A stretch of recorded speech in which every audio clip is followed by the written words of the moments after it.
এক শ্রেণীর লোক আছেন, তারা বলছে যে কোরআন থাকতে আবার হাদিস মানবো কি? হাদিসের মধ্যে নানান ভেজাল আছে, অতএব কোরআন আমার জন্য কি যথেষ্ট। সে একদম ভ্রান্ত, সে পথভ্রষ্ট। তাদের নাম রেখেছে কেউ আহলুল কোরআন, কিন্তু আমরা তাদেরকে বলছি মুনকেরিনে হাদিস। মুনকেরিনে হাদিস, হাদিসকে অস্বীকার করে। হাদিসকে অস্বীকার করে একজন মুসলিম এক সেকেন্ডও চলতে পারবে না। এরকম এক মুনকেরিনে হাদিসকে পেয়েছিলাম, বলে আগে কোরআন মানবো, হাদিস পরে মানলে মানলাম, না মানলে তো অজুটা করো। তো অজু করার সময় 2 হাত আগে ধুয়ে ফেললে। বললাম আল্লাহ পাক কোরআনে উজু সম্বন্ধে কি বলেছেন? ইযা কুমতুম ইলাস সালাতি ফাগসিলু উজুহাকুম ওয়া আইদিয়াকুম ইলাল মারাফিক ওয়ামসাউ বিরুসিকুম ওয়া আরজুলাকুম ইলাল কা'বাইন। ইযা কুমতুম ইলাস সালাতি ফাগসিলু উজুহাকুম। কোরআনে কি ধুতে বলেছে?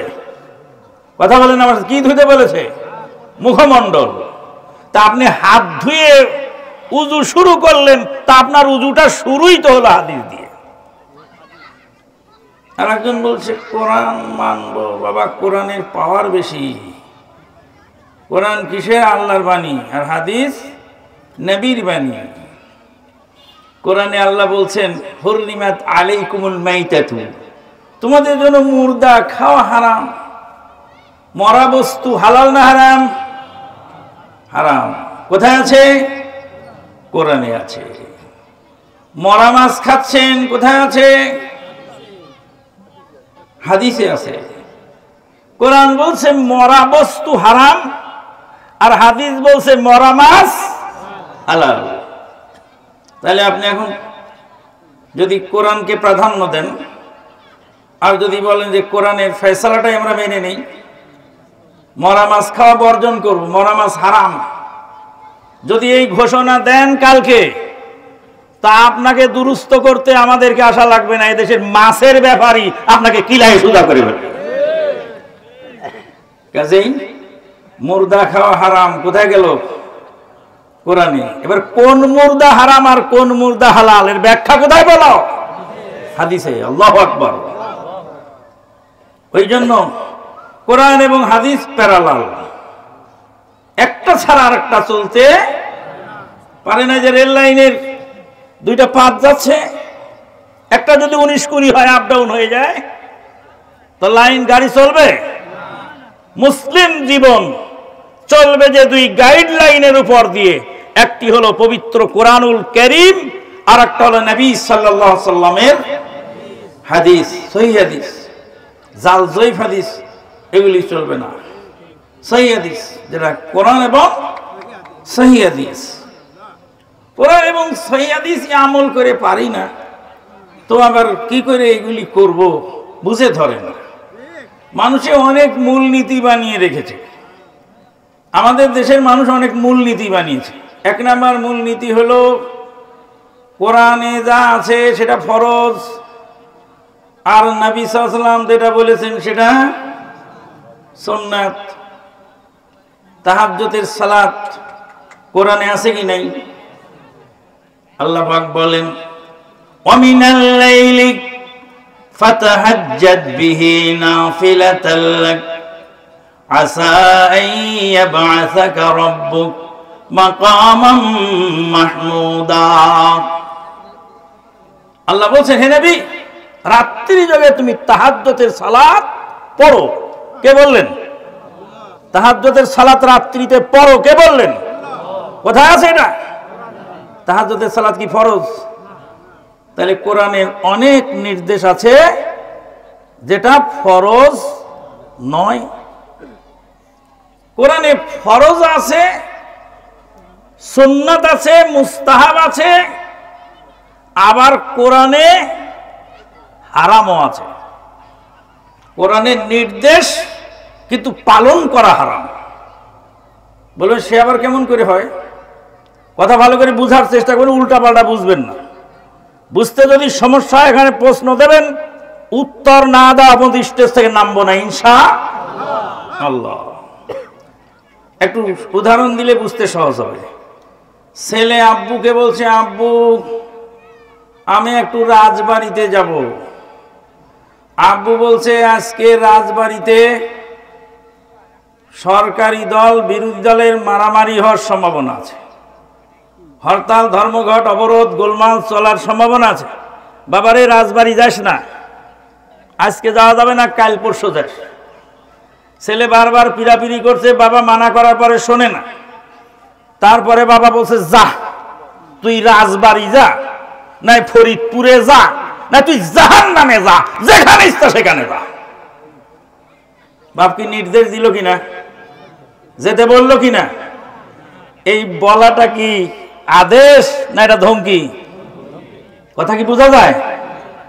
তাহলে সব বলাই আদেশ নয়, কোন বলা নিষেধ হয়। আবার উল্টা হয়, ছেলে পরীক্ষার রাত্রে পড়ালেখা বাদ দিয়ে এই আপনার ছবি আঁকাচ্ছে।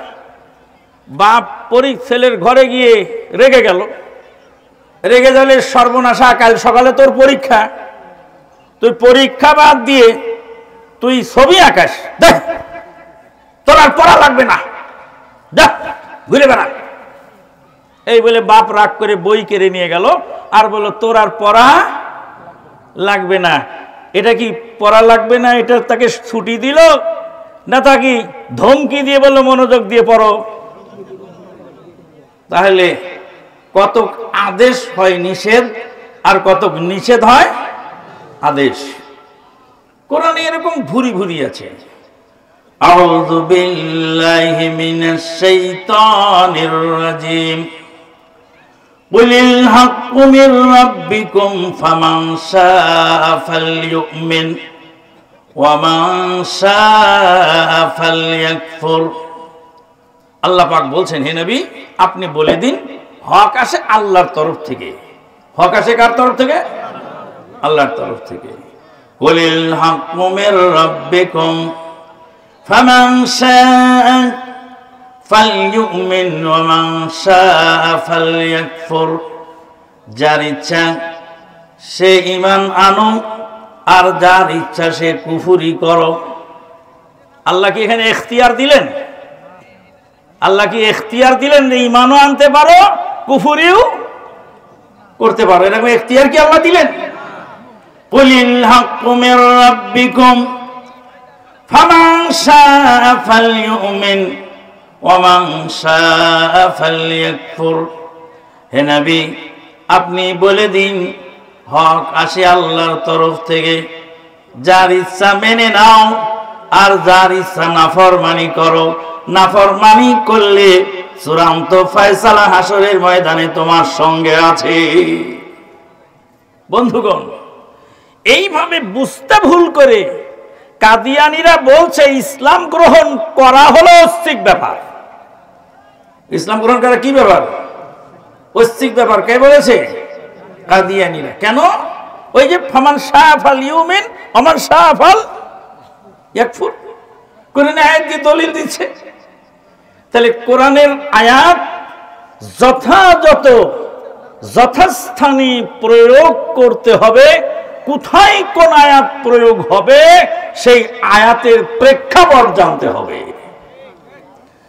অনুরূপভাবে একদল লোক বলছে কোরআনে আছে, আল্লাহ পাক বলেন খুযুহুম ওয়াহসুরুহুম ওয়াকউদু লাহুম কুল্লাল মারসাদ। কাফেরদেরকে ধরো, মারো, কাটো, বিভিন্ন জায়গায় বসে বসে থেকে অমুসলিমদেরকে ধরো, মারো, কাটো।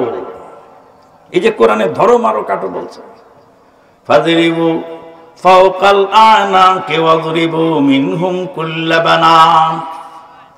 আল্লাহ পাক বলছেন ওদের গর্দানে মারো আর ওদের জোড়ায় জোড়ায় মারো। কে বলেছেন? কাদেরকে মারতে বলেছেন? কাফেরদেরকে। এই আয়াতটা কখনকার? অমুসলিমেরা মন্দিরের মধ্যে তাদের উপাসনালয়ে ইবাদত বন্দেগী করছে, আর আমি গিয়ে কোরআনের আয়াত পেশ করলাম। আল্লাহ বলছেন ধরো, মারো, কাটো, গলায় মারো, গর্দানে মারো, জোড়ায় জোড়ায় মারো। আল্লাহ বলছেন এটা কি মন্দিরে নিরীহ লোক সরকারের আইন মেনে শান্তভাবে তাদের ধর্ম পালন করছে, এটা কি তাদেরকে মারার নির্দেশ? না। কাদেরকে? যুদ্ধের ময়দানে, ব্যাটল ফিল্ডে কাফের মুসলিম মুখামুখি যুদ্ধ চলছে, সেই যুদ্ধের ময়দানে নাজিল হয়েছে আয়াত। যুদ্ধের ময়দানে কাফেরদের সঙ্গে তোমাদের লড়াই চলছে, চলন্ত ব্যাটল ফিল্ডে, যুদ্ধের ময়দানে সোলজারদের গর্দানে মারো, জোড়ায় জোড়ায় মারো, কাফেরদেরকে গর্দানে মারো, জোড়ায় জোড়ায় মারো। এক জায়গার আয়াত আর এক জায়গায় সেট করলে কি হয়?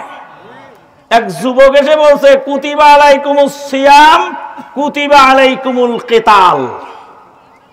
সিয়ামও ফরজ, কেতালও ফরজ।